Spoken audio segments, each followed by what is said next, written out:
Bonsoir et bienvenue au sommaire de ce journal. Chaîne humaine pour dire non à l'abattage des arbres à la rue Vandermech à Rosil.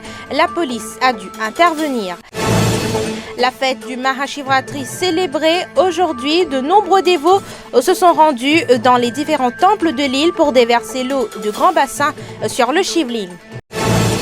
Et c'est aujourd'hui le Mardi Gras qui précède le mercredi des cendres, marquant le début du carême chrétien. Et à l'étranger, le Congrès national africain a décidé de révoquer le président Jacob Zuma. Bonsoir à tous. L'abattage des arbres toujours contesté à la promenade Roland-Armand à la route Vandermech-Rosil, soit à la veille de la reprise des travaux du métro express. Les protestataires ont organisé à cet effet une nouvelle rencontre ce mardi matin. Certains d'entre eux demanderont une injonction devant la Cour suprême pour stopper les travaux. Plusieurs politiciens étaient également présents. Présence remarquée de l'ancien président de la République, Kassa Moutim. Des policiers du poste de police de Rosil se sont rendus sur place vers 11h30 pour faire l'annonce suivante. La rencontre organisée à Vandermech était illégale. Avant de se dissiper dans le calme, ceux qui se sont mobilisés ont créé une chaîne humaine. Reportage Alkiz Ramdine. Plus d'une cinquantaine de personnes se sont réunies ce mardi matin à la promenade Roland-Armand à la rue Vandermech à Rosil. Cette mobilisation a été organisée à la veille du début des travaux dans le cadre du projet Métro Express. Ces habitants de la région ont répondu à l'appel du collectif Sauve Promenade Roland-Armand et Jardin Bijoux. Des politiciens étaient aussi présents. Objectif, dire non à l'abattage des arbres.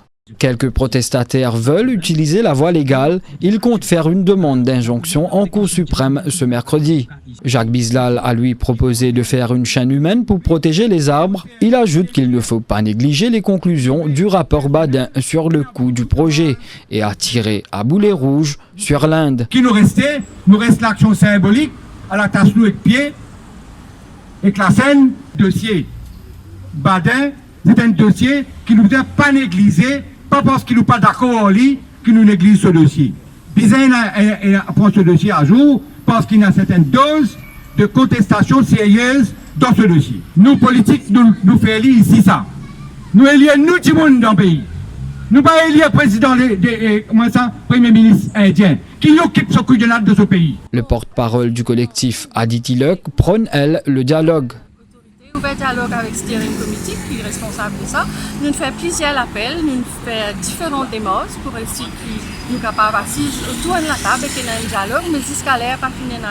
Des policiers du poste de police de Rosil ont fait une descente à la rue Vandermech vers 11h30. Ils ont déclaré cette mobilisation illégale. Les habitants ont dû se disperser, mais ont auparavant créé une chaîne humaine pour dire non à l'abattage de ces arbres.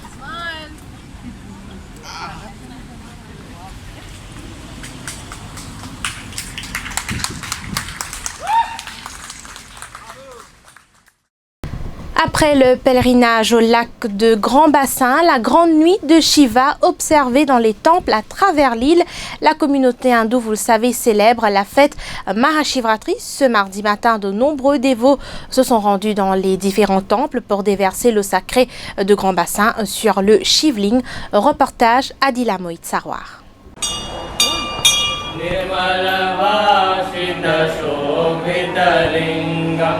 La journée a débuté très tôt pour les dévots. Mukesh nous explique que les prières ont commencé à 4 heures. Aujourd'hui, c'est les matins, nous commençons par une Shiva Abhishek, 4h30 du matin. Que tout public a invité, participer dans Shiva Abhishek. Après Shiva Abhishek, nous commençons à faire Tchala Ujal. C'est le sacré qui nous prend depuis Gangatala. Public en général, nous commençons à faire Salo Shivling. Et après midi, nous préparons pour la grande nuit des Shiva, qui nous appelle Char Pahar et Puja. Jayashri, elle croit qu'il faut être toujours reconnaissant envers le dieu Shiva. Et grâce à lui qu'ils ont dû recevoir un an, nous l'ont dit. Merci, on va vous oublier. Après une journée chargée pour nos compatriotes de foi hindous, place maintenant à la grande nuit de Shiva qui a débuté à 18h aujourd'hui pour se terminer à 6h demain. Les dévots vont se consacrer pleinement aux prières et aux offrandes au dieu Shiva. Om Namah Shivaya, Om Namah Shivaya. C'est aujourd'hui le Mardi Gras. Il s'agit d'une période festive qui marque la semaine des 7 jours gras. Le Mardi Gras est suivi par le Mercredi des Cendres, marquant le début du carême chrétien. Ainsi, ce soir, les tables seront bien garnies avant 40 jours de sacrifice et d'abstinence. Le Premier ministre était l'invité de l'Arya Samaj ce matin pour l'inauguration du collège d'Ievi à Rosebel. Pravin Jugnauth se veut être un guide et un modèle pour la population. Il a aussi mis l'accent sur la nécessité d'offrir une éducation holistique à nos jeunes face aux dangers qui guettent la société. Et encore une fois, mon cause franc, parfois vous trouvez dans du monde, maman, grand l'étude d'une faire. Il y a l'université, l'université les plus connues dans le monde. Il y a un diplôme, une qualification. Ou tournez même pas encore fini. Hein? Il y a un docteur, un avocat, un ingénieur. Mais quand vous êtes dans la société, quand vous êtes qui manière de composer, ben, je vous dire, c'est plutôt un manque d'éducation qui est là. Parce qu'il fait. Il n'est qu'une faire l'éducation académique. Il apprend anglais, français, mathématiques. Tout ça là, bizarre ça. Vous ne pouvez pas dire le contraire.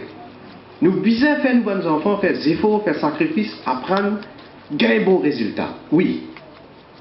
Mais nous bizarre enseigne nos bons enfants aussi, les autres valeurs. Tout à fait autre chose. À présent, l'école primaire du gouvernement de Chitrakoot reste fermée demain par mesure de sécurité. Des pourparlers entre le ministère de l'Éducation et les parents d'élèves sont toujours en cours en vue d'un redéploiement. Pour rappel, le crépissage d'un pan de mur d'une classe de grade 6 de cet établissement s'est détaché jeudi dernier. Heureusement, au moment des faits, aucun élève ne se trouvait dans cette salle de classe. Et à l'étranger, le Congrès national africain a décidé de révoquer le président Jacob Zuma. Le parti a annoncé sa volonté d'engager les procédures parlementaires nécessaires qui découlent de cette décision, ce qui devrait conduire à un nouveau vote de défiance si le président sud-africain n'acceptait pas de démissionner. La décision a été prise à l'issue d'une réunion marathon à huis clos de 13 heures de la direction du parti dans un hôtel de Pretoria ce mardi. Une réponse de Jacob Zuma qui ne s'est pour l'instant pas exprimée sur cette révocation est attendue demain. Correspondance. Les heures de Jacob Zuma à la tête de l'État pourraient être comptées en Afrique du Sud. La nuit dernière, le parti au pouvoir, le Congrès national africain, a décidé de rappeler le président. Autrement dit, l'ANC vient de le suspendre et lui donne 48 heures pour démissionner de son deuxième mandat. Une décision prise au terme d'une réunion marathon du parti dans un hôtel de Pretoria. Le vice-président Cyril Ramaphosa lui a annoncé la nouvelle, mais jusqu'à présent, Jacob Zuma a refusé de quitter ses fonctions malgré les nombreux appels de sa formation dirigée depuis l'an dernier par son bras droit. Ce dernier s'est engagé à lutter contre la corruption qui a entaché les 9 années de présidence qui viennent de s'écouler. Si j'étais Zuma, je démissionnerais parce que son mandat est terminé. Tout le monde le déteste. Il ferait mieux de se retirer. Je pense qu'il est vraiment temps qu'il parte, qu'il quitte ses fonctions et qu'il soit également poursuivi. L'image de Jacob Zuma a été écornée par des accusations de corruption, même s'il n'a pas été reconnu coupable dans les affaires dans lesquelles il a été mis en cause. Et aux États-Unis, un policier municipal de Virginie-Occidentale, renvoyé pour avoir refusé d'abattre un suspect noir et armé, va recevoir 175 000 $ de compensation pour licenciement injustifié. L'homme, un ancien soldat, avait refusé le 6 mai 2016 de tirer sur un homme noir armé, préférant négocier. Son attitude lui avait valu d'être limogé. Hier, l'association de défense des droits civiques de la région avait fait savoir qu'un accord avait été trouvé avec l'ex l'ex-employeur de Stéphane Madère qui lui versera 175 000 $ pour éviter un procès. Voilà ce qui nous amène à la fin de ce journal. Merci de l'avoir suivi. Vous le savez, l'info c'est en continu sur le www.defimedia.info.